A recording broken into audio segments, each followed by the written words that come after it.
Ndagusuhuje inshuti mukundwa, amahoro ya Kristo abe kuri wowe. Dukomeje kwiga igitabo ubutumwa ku basore, tugeze ku cyigisho cy'143, ikinyabupfura nyakuri. Umwami wacu Yesu adusaba kuzirikana uburenganzira bwa buri muntu wese. Uburenganzira bw'abantu mu muryango mugari w'abantu ndetse n'uburenganzira bwabo nk'abakristo bigomba kwitabwaho. Abantu bose bagomba kubahwa no kwitwararikwaho nk'abahungu n'abakobwa b'Imana. Ubukristo buzatuma umuntu aba umugwaneza. Kristo yagwaga neza ndetse n'abamwishe yabitayeho neza. Bityo n'abayoboke be nyakuri bazagaragaza bene uwo mwuka. Nimwitegereze Pawulo igihe yajyanwaga imbere y'ubutware.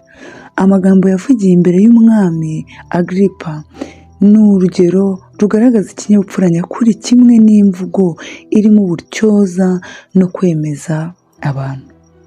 Ntabwo ubutumwa bwiza budushyigikira ikinyabupfura kigaragara nyuma gusa gishimwa n'ab'isi, ahubwo bushyigikira ikinyabupfura cyo mu mico gituruka imbere mu bugwaneza bwo mu mutima. Kwitwararika cyane ngo umuntu akuze imico yo kubana neza n'abandi igaragarira inyuma gusa mu buzima ntibihagije ngo bicubye umwijima. Gucira abandi iteka ubikuye ndetse n'amagambo adakwiriye. Ikinyabupfura nyakuri ntikizigera kigaragazwa igihe cyose inarijye izaba ihabwa isumbwe. Urukundo rugomba kuganza mu mutima. Ku mukristo ugenda atunganye, impamvu zimutera kugira icyo akora azikura ku rukundo rwimbitse mu mutima akunda sebuja. Binyuze mu mizi y'urukundo rwimbitse akunda Kristo, agaragaza kwita kuri bene se kutarangwamo kwikanyiza. Urukundo ruhesha urufite ubuntu, ikinyabupfura no kwitwara neza. Rwuzuza umucyo mu maso h'urufite kandi rugategeka ijwi rye, ruboneza kandi rugashyira hejuru umuntu wese yakabaye. Kwitonda nyakuri kurakenewe. Hariho ikintu gikomeye gikenewe cy'uko abagabo n'abagore bamaze kumenya ubushake bw'Imana bakwiriye kwiga kuba abakozi bagera ku musaruro mu murimo w'Imana. Bakwiriye kuba abantu bakora umurimo unoze, abantu basobanukiwe, abantu badafite kurabagirana kw'inyuma, gushukana n'imyitwarire yo kugaragaza ireshya abantu y'ab'isi. Ahubwo bakwiriye kuba abantu bafite kwa kubonera kw'ikinyabupfura nyakuri kuzagaragaza ijuru kandi buri mukristo wese azagira niba afite kamere y'Imana.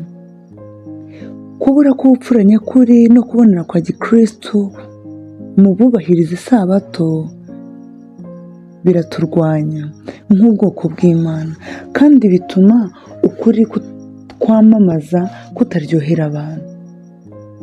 Umurimo wo kwigisha intekerezo no kumenyereza imyitwarire ushobora gukomeza gukorwa kugeza ubwo umuntu azatungana. Niba abavuga ko bazi ukuri batarushaho gukoresha neza amahirwe n'inzira bafite mu kugeza ubwo bakuze bakagera ku gihagararo gishyitse cy'abagabo n'abagore muri Kristo Yesu, ntabwo bazahesha icyubahiro umurimo wo kwamamaza ukuri, nta cyubahiro bazahesha Kristo. Guhitamo inshuti. Urubyiruko rugenda nk'uko Kristo ashaka ruzahitamo inshuti zirufasha mu gukora ibyiza kandi ruzarinda kubona ndetse no kubana n'abantu batagira icyo barufasha mu guteza imbere amahame atunganye n'imigambi mizima. Ahantu hose wasanga urubyiruko rufite intekerezo zirohamye mu bintu by'agaciro gake. Nihabaho guhura n'iri tsinda, abiyeguriye Kristo batazigamye bazahagarara bashikamye ku cyo ubwenge bwabo n'umutimanama wabo bibabwira ko gitunganye. Ndagusoje inshuti mukundwa, amahoro ya Kristo abe kuri wowe. Dukomeje kwiga igitabo ubutumwa ku basore, tugeze ku cyigisho cy'144, kwanga kwifatanya n'ab'isi. urubyiruko rukwiriye kwita rukomeje ku cyo rugambiriye kugeraho ndetse n'umurimo ruzakora mu buzima, kandi rugashinga urufatiro ku buryo imico yarwo itazigera irangwamo ikizinga n'imico mibi. Niba bashaka kuba mu mwanya uzatuma baba imbaraga ihindura abandi, bagomba kwikomeraho.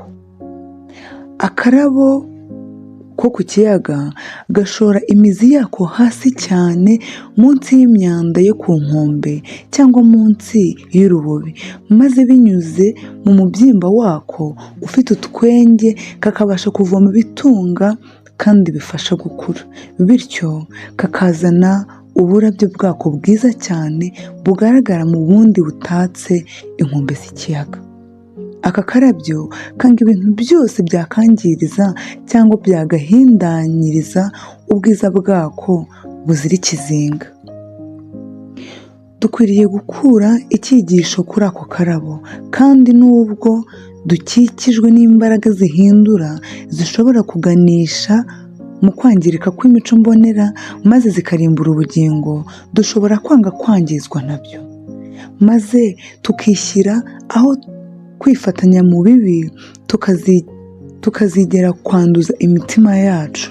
Mu rubyiruko, buri wese ku giti cye akwiriye gushaka abo yifatanya nabo bakomeje urugendo rujya mu ijuru, bahuriramo n'ibirushya ariko bagakomeza gutera intambwe batagwaguza. Bakwiriye kwirinda kwifatanya n'abantu bakira ibibi byose, abantu batagira icyo bakora kandi batagira n'icyifuzo gikomeye cyo gushaka kugera ku rwego ruhanitse rw'imico myiza. Bakwiriye kandi kwirinda abantu badashobora kwiringirwa ko batazatezuka ku mahame. Ni mutyo urubyiruko rubone ko rwifatanya n'abantu bubaha Imana kandi bakayikunda, kuko iyo mico myiza kandi ihamye igereranwa na rwa rubobi rurimbisha uburabyo bwarwo ku nkombe z'ikiyaga. Bene uru rurabyo rwanga guhindurwa n'ibirukurura bishobora kwangiza imico mbonera yarwo, ahubwo rwiyegereza gusa abazatuma rugera ku iterambere ry'imico iboneye kandi y'agaciro. Ruzahora rushaka guhuza icyerekezo cy'ijuru. Amagambo yacu ni isoko yo gufasha abandi. Mu bakristu harangwamo ibiganiro bike cyane ku byerekeye ibintu by'agaciro kenshi bagiye banyuramo. Umurimo w'Imana ugenda ucumbagira kandi Imana igasuzugurwa bitewe no gukoresha nabi impano yo kuvuga. Ishyari, kunegurana no kwikanyiza byahawe icyubahiro mu mitima, kandi amagambo avugwa agaragaza kwangirika kw'imbere mu mutima. Gutekereza ibibi no kuvuga ibibi byahawe intebe na benshi biyitirira izina rya Kristo. Bene abo bavuga gake cyane ku bugwaneza bw'Imana, imbabazi zayo n'urukundo rwayo byagaragajwe mu gutanga umwana wayo ikamuha abatuye isi.